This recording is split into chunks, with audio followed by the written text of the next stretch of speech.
दोस्तों यूँ तो राजस्थान की भूमि किसी परिचय की मोहताज नहीं है, पर राजस्थान की भूमि को वीर भोग्य वसुंधरा बनाने वाले बहुत सारे ऐसे किस्से हुए और उन किस्सों में सबसे महत्वपूर्ण थे साके, जिनमें जौहर और केसरिया किए जाते थे।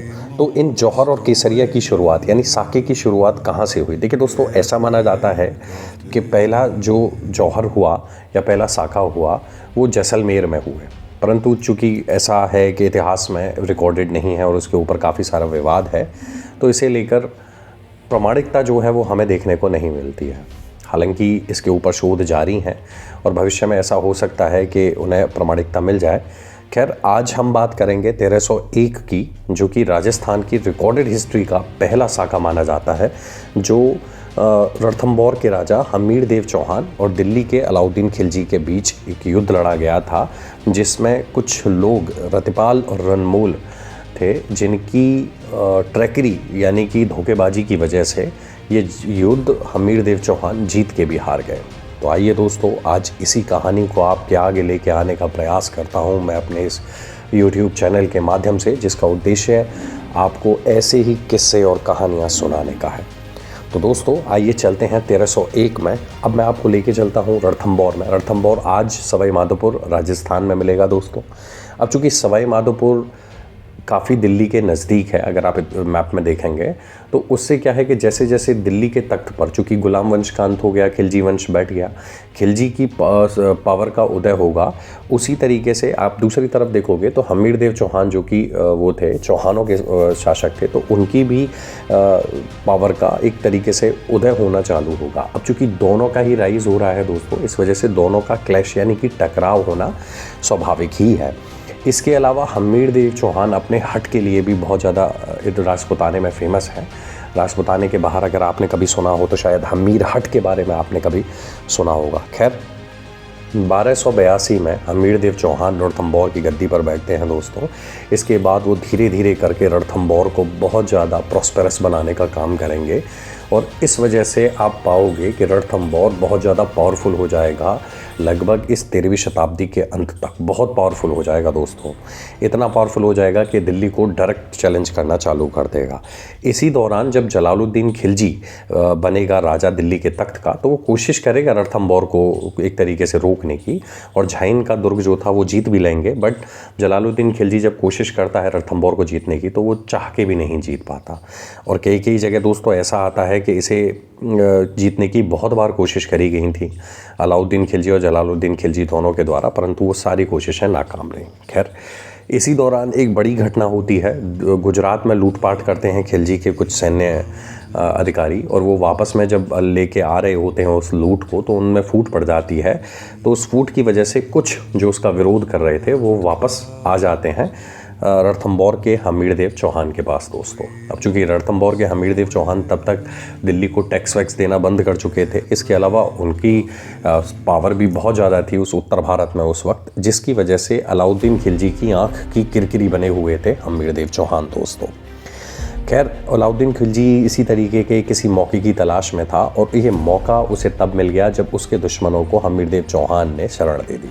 अब चूँकि हमीर देव चौहान भी बहुत ज़्यादा शक्तिशाली थे दोस्तों, तो उन्होंने डायरेक्टली जब ये मैसेज अलाउद्दीन खिलजी ने भिजवाया कि मेरे जो भी गुनहगार हैं उन्हें मुझे आप वापस सुपुर्द कर दो, तो उसे बिल्कुल मना कर दिया हमीर देव चौहान ने कि कुछ भी हो जाए मैं उन्हें वापस नहीं करूँगा।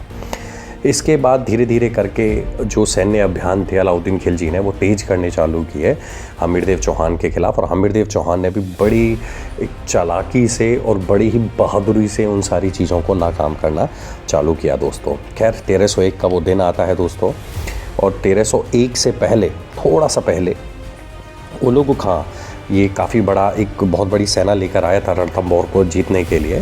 तो उलुग खां को विफल कर दिया जाएगा हमीर देव चौहान के द्वारा, और इन हमीर देव चौहान जो है बड़ी ब्रेवरी से लड़ेंगे। इसके अलावा एक और मिलिट्री लीडर आया था नुसरत खां, जिसे घायल कर दिया जाएगा और जिसे घायल करके बाद में मार दिया जाएगा जान से, और उसके बाद उलुग खां को भगा दिया जाएगा। अब आप सोच के देखिए, एक बहुत बड़ा सेनापति जो कि उस वक्त उत्तर भारत के एक बड़े पावरफुल राजा अलाउद्दीन खिलजी की सेना का सेनानायक था और उसे भगा दिया जाता है हमीरदेव चौहान द्वारा पीट के, तो वो बहुत बड़ा इंसिडेंट था।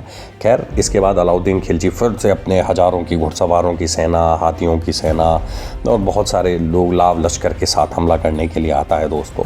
और इस सब के बावजूद भी 1301 में जब हमीरदेव चौहान, राणा हमीर तो चित्तौड़ के हो गए, हमीरदेव चौहान और उनके बीच में जब युद्ध होगा दोस्तों, तो उसमें हमीरदेव चौहान विजयी होंगे। हालांकि इतिहास में आपको ऐसा मिलेगा कि हमीरदेव चौहान इस युद्ध में पराजित हो गए। एक वर्जन ये आपको कहानी सुनाता है, परंतु मैं उससे उतना सहमत नहीं हूँ, क्योंकि हमीरदेव चौहान जो, अगर आप उस रणथंभौर के किले को जाके विज़िट करेंगे और वो सारी चीज़ें देखेंगे, तो आप वहाँ पे ये पाएंगे कि उनको उस टेरिटरी में हराना संभव नहीं था। और चूँकि वो हमेशा से वहाँ रह रहे थे, उन्हें उस टेरेन के बारे में नॉलेज थी, चूँकि वो इलाका आज भी बहुत ज़्यादा दुर्गम है दोस्तों, वहाँ बहुत ज़्यादा घने जंगल हैं आज भी, यानी कि 21वीं शताब्दी की बात मैं आपसे कर रहा हूँ लगभग, और ये बात अब से लगभग 800 साढ़े 800 साल पहले की है दोस्तों। तो अब आप सोच के देखिए कि उस वक्त तो स्थिति क्या ही थी। ओके, तो उसकी वजह से चीज़ें बिल्कुल अलग थीं और अलाउद्दीन यहाँ पे लड़ेगा हमीरदेव चौहान से, हमीरदेव चौहान उसे हरा देंगे। बट ऐसा था कि उनकी जो रानियाँ थीं उनको हमीरदेव चौहान ने बता दिया था कि जीतने के बाद हम लोग अपना केसरिया झंडा लहराएंगे। और चूँकि युद्ध का मैदान जहाँ पे युद्ध हो रहा था वहाँ से ये किला दिखता था, क्योंकि किला जो है दोस्तों ये ऊंचाई पर है, गिरिदुर्ग है एक तरीके का। तो वहाँ से रानियाँ देख लेंगी और फिर उसके बाद जो विजय के जो भी उपलक्ष्य में जो गीत वीत गाए जाते हैं वो सारी सेरेमनी होगी। बट इसी दौरान अलाउद्दीन खिलजी ने क्या किया था दोस्तों, रतिपाल और रनमोल, दो सेना नायक थे हमीरदेव चौहान के, उनको ख़रीद लिया था। और उनको ख़रीदने के बाद उन्होंने एक काम किया कि जब ये युद्ध फिनिश हुआ और इसमें हमीरदेव चौहान जीत गए और अलाउद्दीन खिलजी घायल हो गया, तो रतिपाल और अनमोल ने काले झंडे दिखा दिए।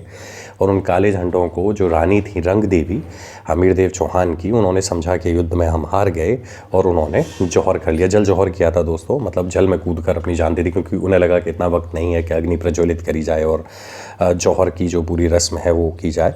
चूँकि जौहर मोस्टली रात में किया जाता था और मंत्रों के उच्चारण के बाद जो भी रानियाँ होती थीं या महल में जो भी स्त्रियाँ होती थीं वो अपना सर्वस्व न्यौछावर कर दिया करती थीं। वो उस चीज़ के लिए उनके पास वक्त नहीं था, इसलिए उन्होंने जल जौहर किया। और राजस्थान में जल जौहर की ये एक अनुपम घटना आपको देखने के लिए यहीं पे मिलेगी, जहाँ पे जो राजस्थानी छत्राणी थी उन्होंने अपने सतीत्व की रक्षा हेतु ये कदम उठाया दोस्तों।